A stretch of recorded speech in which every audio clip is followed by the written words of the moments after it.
Okay, so today we are here to talk about something new for Trusted, but I want you to introduce yourself. Tell us a little bit about who you are and what you do, and then we'll get right at it. Yeah.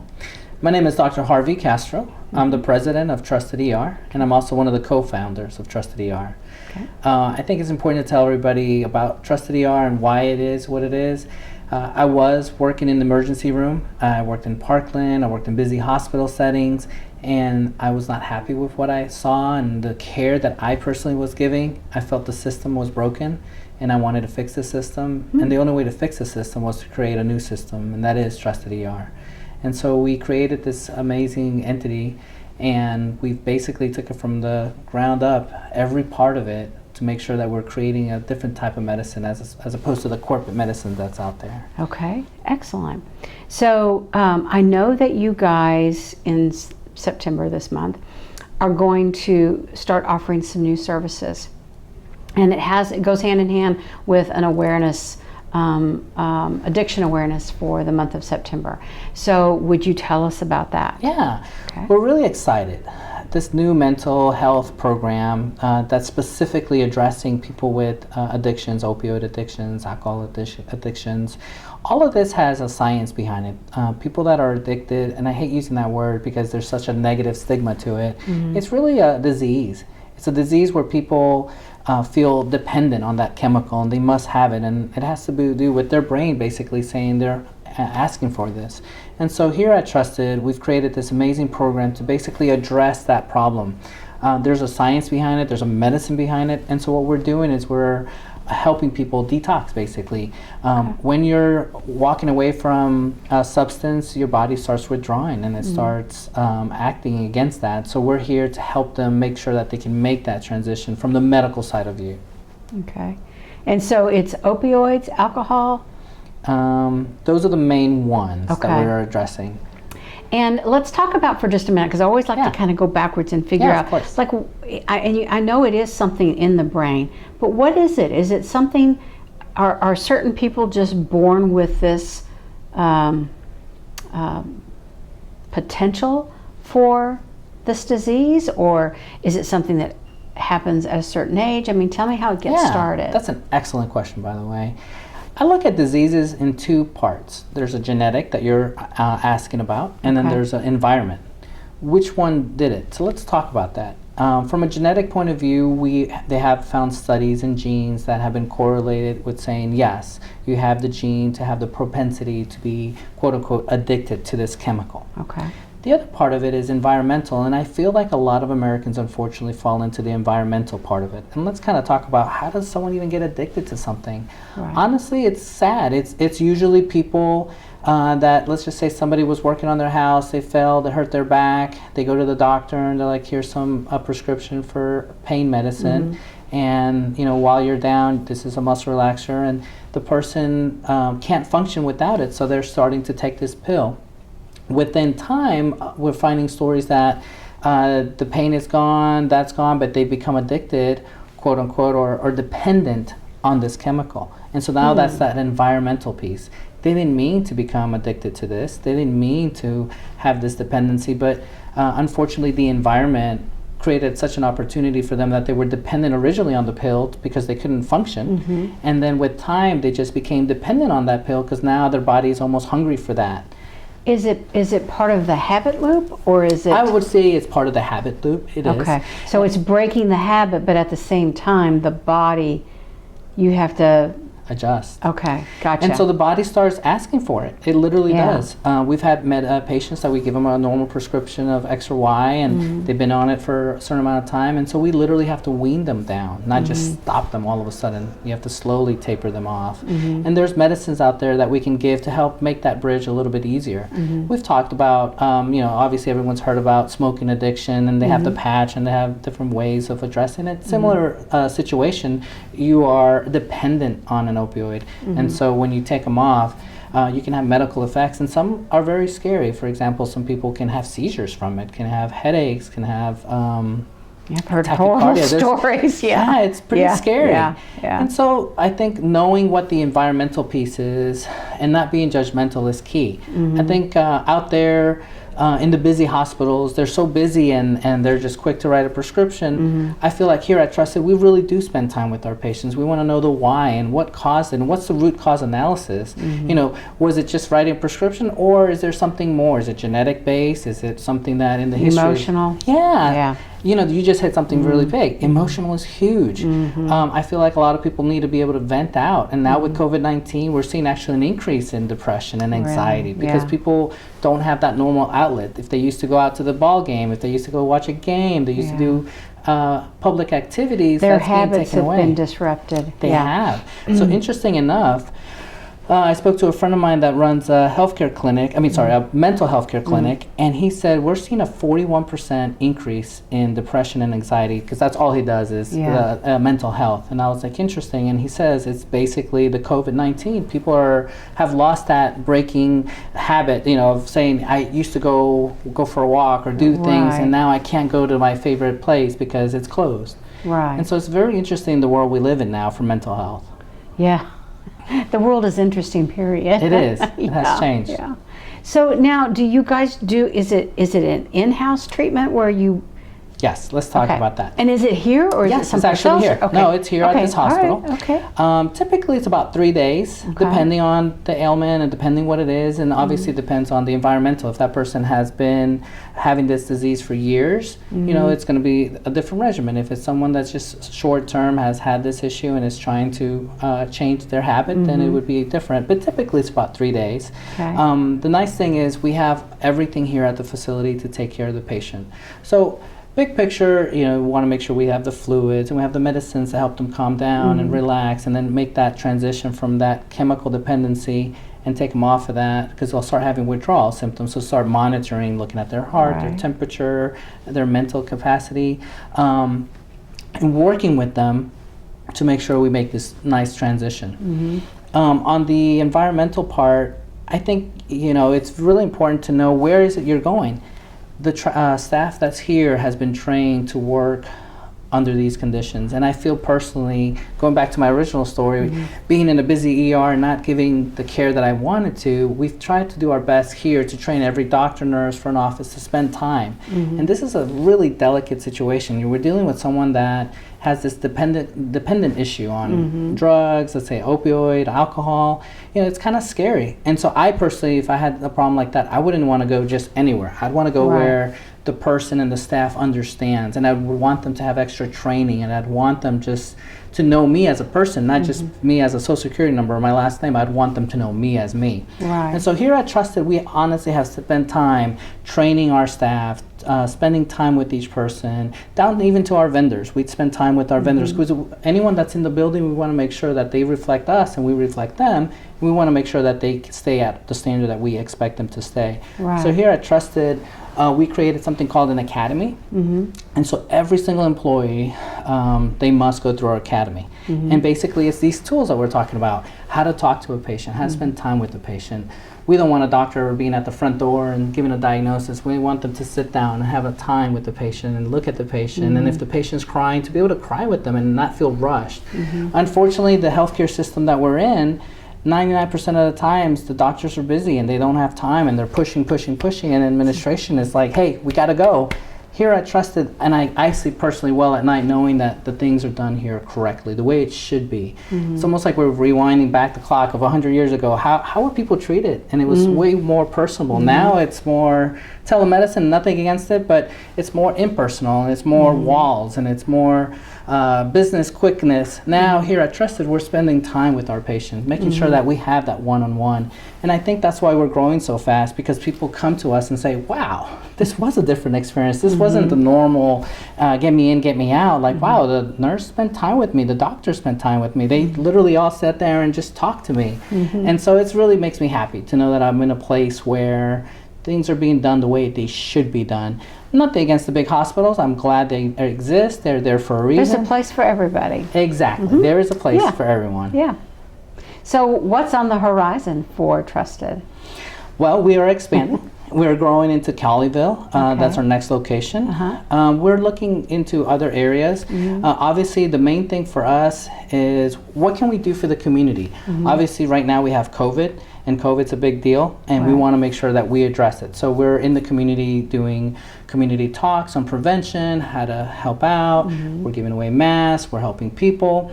But one of the interesting things that we're doing that I find fascinating is we were the first to market to do outpatient business testing. So if business X calls us and say, hey, I have 50 employees, can you come to our employment area and test everybody? We've set that up already. So we're able to go out into the community and test people for COVID. I've had multiple friends call me and say, hey, I have to have a COVID test today because I'm flying out, and when I go to Hawaii, I have to have a test that shows that I'm negative. So we're doing those tests. So we're listening to the community. What are the needs? The other thing that we're doing that's really interesting is there's a big need in pediatrics. If you look at pediatrics, I'm sure the first thing that comes to mind is maybe Children's or maybe Dallas. Well, here in Mansfield, what are the options? Well, Fort Worth and maybe Arlington.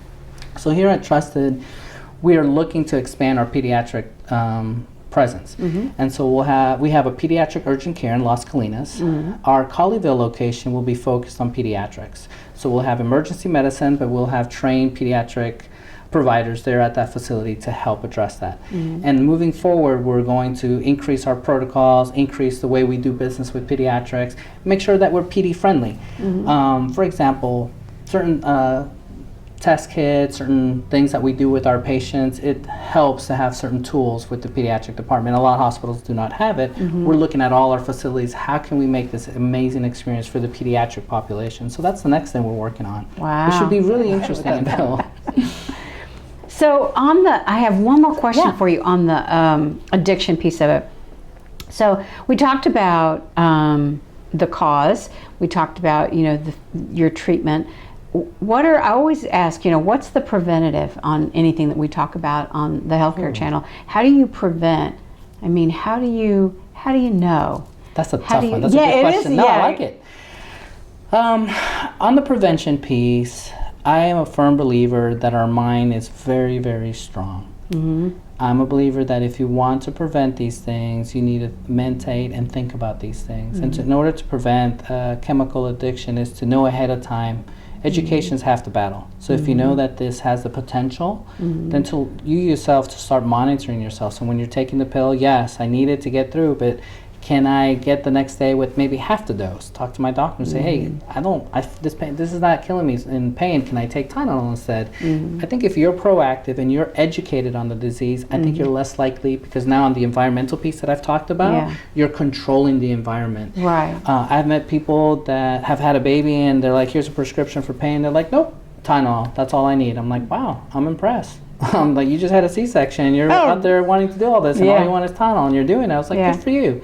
Because they're cognitive of their environment and they want to make sure.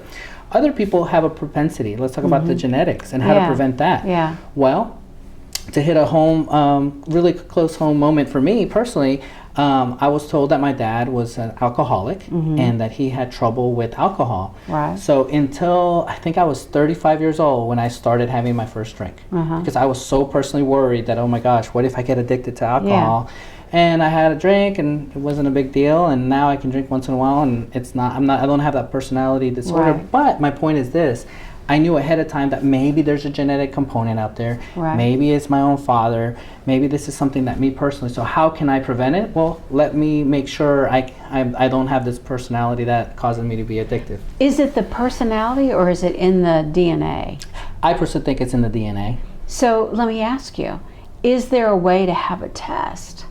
Can you, I mean, there's a lot of DNA, I've done some of them, where to see, like, what is it, when that 23andMe came out, I did it, just to see, because I love information, and just and I don't remember if I saw There's that nothing on there that would do that. I have heard of PET scans that they can scan your brain, but they have to analyze and check. As far as I know, there isn't.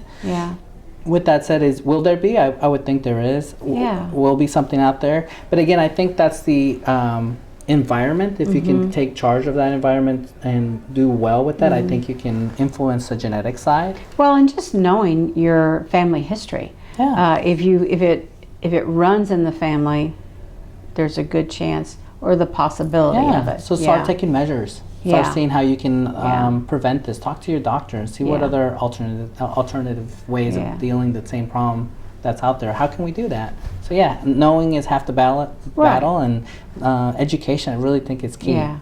I have another, and this is kind of off topic, but it's on the DNA. Do you think there will be a time that everything will be custom to the DNA of an individual? Love that question, actually. I personally think that's what we are doing, and that's where we're headed. Yes. Okay. I'll give you a real life example.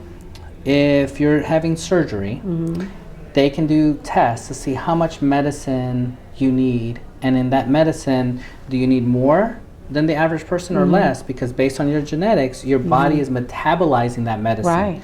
And so there's some studies out there that show, hey, patient X needs Vicodin, but they actually need a higher dose because their metabolism goes through it so quickly that if on the outside 20 years ago you'd be like, oh, they must be addicted. Actually, they're not. Genetically, based on their genes, they need a higher dose, and it's proven. So then as a doctor, you do that. Wow. Where are we headed with this? Yeah. There's this thing in the liver that's called the P450, and it helps you metabolize, and it tells you this drug metabolizes. Well, we all have different genetics, and we all can metabolize different. So what I think is going to happen, and what we're already doing is, as I prescribe, fast forward 10, 20 years, I really think it's going to be very specific to you. Oh, I will have a genetic profile of every patient and say, okay, this patient needs this drug, they need this dose, and here you go. What's fascinating to me is with this 23andMe and the genetics, ahead of time, if you know that you have a propensity of this disease, I give you a real example for me personally. My grandfather has macular degeneration. I have a propensity for that. And did the 23andMe? I do too. Yes. So I did some research, and apparently if you take some vitamins for your eyes, you lower your cholesterol, and you work on these things, you can lower your probability of macular degeneration. Okay. So I personally take eye vitamins to help me, because when I'm 70, 80, I hope I don't lose my vision, and I want to make sure I'm on top of it. But again, it's using the genetics that you're talking about. So I really think this future is there. I've taken other fun tests. They're expensive, just genetic-wise, just to know what I have a propensity of, and it's just fascinating. Well, see, and to me, I think that's got to be the future of medicine. It is. Because if you can, as a doctor, talk about taking care of somebody, if you can run these tests on these people and say, look, here's what you could potentially get. So let's work on a preventative program. Let's don't wait until you get it, until you're sick, and then you come in and you need to be fixed. Right? So to me, that goes kind of along with your philosophy of really taking care of the patient. Of course. I can't wait to see what we do. I mean, they're already talking about these 3D printers that are looking to print organs for you. And it's like amazing. I mean, the science that's there. I know. I personally think if you can take care of your cholesterol and your brain, I think you can live a long time. Reason being, if your brain is still there, in the sense that you're not having dementia and you're not having artery issues, I think the science is getting really strong where they're able to give you new organs, do other things, and it's just mind-boggling the way things are going. One of the interesting sciences that I've seen for the future is the stem cell. Being able to take this stem cell, and then they're working on how can I take this stem cell and grow something. So I mean, in theory, they can grow your own heart in the future, grow your own organs, and I don't think it's far from that science. I think we're getting very close. So it'll be fascinating for our children, our grandchildren's, and that are coming up the ranks, how their medicine is going to be different from our medicine. And I think the propensity of growing older will go up again because of the science. Well, wasn't it back, and I don't know, 5,000 years ago, I don't know if it was Chinese medicine, but doctors at that time were actually paid, and they got paid monthly as long as they were healthy. But the minute they got sick, the money went away. So the incentive was completely different. I mean, and the focus was more on preventative instead of the reactionary. We're so reactionary now, which that drives me nuts. I don't understand that thought I think process. It's I hate to say it's the business that's out there. It's very reactionary. Money. I think the money, there's not a lot of money being thrown at preventative care. I know. And I wish that we could do things a little different. I know we are as a company, but I mean, as a nation, I wish things were different in that respect. Prevention is key. You hear about it all the time. Breast cancer, diabetes, all these diseases we know. Well, the more we get educated, it goes back to my point of education, and the more likely we are going to make changes out there. Yeah. Awesome. I could talk to you for hours. I'm here.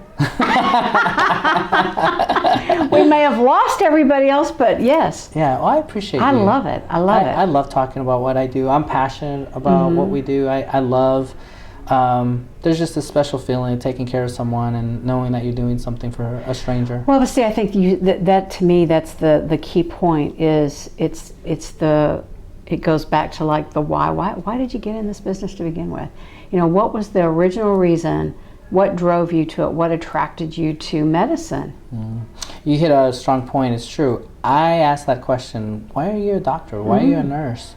And if they say, I really love what I do and I want to serve others, I'm like, you're perfect. Because I love doing that. There's just this feeling of accomplishment when you're just able to help someone. And I feel guilty sometimes when I even get my own paycheck, because I was like, I'm getting paid to do something I love and I'm helping a stranger, and this is amazing experience to be able to make a difference in someone else's life. I'm at a point in my life now that I'm trying to create a very strong enterprise, and it's called Trusted, and create a big brand to help promote it. So I worry that if we grow too big that we may lose focus. Might lose it. And so what I constantly do, my business partner as well, we're constantly training and making sure that everybody in our building is following the way she would practice or the way I would practice, so that way it doesn't get diluted. It's the same way for every patient. Well, and that's key. It's just like a franchise. It is. You know, I spent a little time in franchising business, and it's the systems that keep everything consistent, so that nothing does change, and that you can replicate, you can keep, and as long as you have that in place and you're training. And like I said earlier, I sincerely sleep well at night knowing that what we do is consistent and we're doing the right thing. You know, every other big company is different, but for us, I feel like the key is just take care of the patient, do the right thing. And I tell the doctors this all the time, just do the right thing. Don't worry about the money, don't worry about that. Just take care of the patient, everything else will follow. It will. It's just like anything. It's like any business. If you just do what you're supposed to do and not worry about the rest of it, it naturally does fall in place. It does. It does. And I think patients can feel when a provider cares, sincerely cares about them, for someone that's just like, get you in, get out. They feel it. Oh, sure. And so I firmly believe in just do the right thing, love on your patients, enjoy. You know, I feel like we have a little dot in the world and we only spend so much time in the world with them. Like, just enjoy life, enjoy your time with your patients. I feel blessed that I'm a doctor and that I have this tool that I can help others. Did you know you always wanted to be a doctor? Yes, I did. At an early age, I told my mom. How? Tell me. Well, this is an interesting story. So, my first real job ever was to work in a health food store. The first day, the owner said, I want you to memorize every vitamin here, every herb. And so I did. I memorized every item. And long story short, I started my own business at age 16. And I would prescribe at that time in my mind vitamins to help you lose weight, vitamins for your skin, for your nails, to help you sleep. I loved the elderly because they would come in and say, I want 5 ounces of this herb and that, and I would take advantage. I'm like, why are you buying this herb? And they would say, oh, this is great for relaxation, or this is great for your immune system. So then I would take notes and memorize everything. And then I thought, oh my gosh, I love helping people. What if I learn the science and become a doctor? I could actually do even more. And so at the time I thought, well, this is great. I can take care of people in an alternative way, or I could take care of the traditional, or actually, why not use both? Combine and do complementary medicine and just do it all. And so that really drove me, and I was like, wow, I actually get to help people. And this was just such a magical feeling for me personally, and just I'm so passionate about it. And I just, like, again, I just feel blessed that I'm able to do this. And then how'd you get to be an ER doctor, though? I mean, that's kind of a... I'm a little bit of an adrenaline junkie. I like thinking fast, I like pushing, I like stress, I like, you know, just, you gotta go. You like the crunch time. I do. When seconds count, I love it. It's something about me, I don't know what it is. I just love being in that environment. And I thought, this is a great environment. I'm able to help people deliver baby or intubate them. It's variety. Yeah, I could do anything. Well, I know your personality. And so I was like, this is for me. This is what I want to do for the rest of my life. So for me personally, to me, the ER just seemed like the perfect fit. I think I would die if I was just reading x-rays all day, a radiologist. I think I would die. I was like, where's my interaction with the person? And for me personally, I love surgeons, but I could not be a surgeon. I could not cut someone open and feel like that's 90% of my time. I would say, no, I want this interaction. I want to sit down with someone and talk to them and really see what's going on with them and be a doctor. And to me, that's a doctor. For me, my definition of what it is to be a doctor. And I loved it. That is so cool. Yeah. Thank you so much. Well, thank you for your time. I appreciate your time.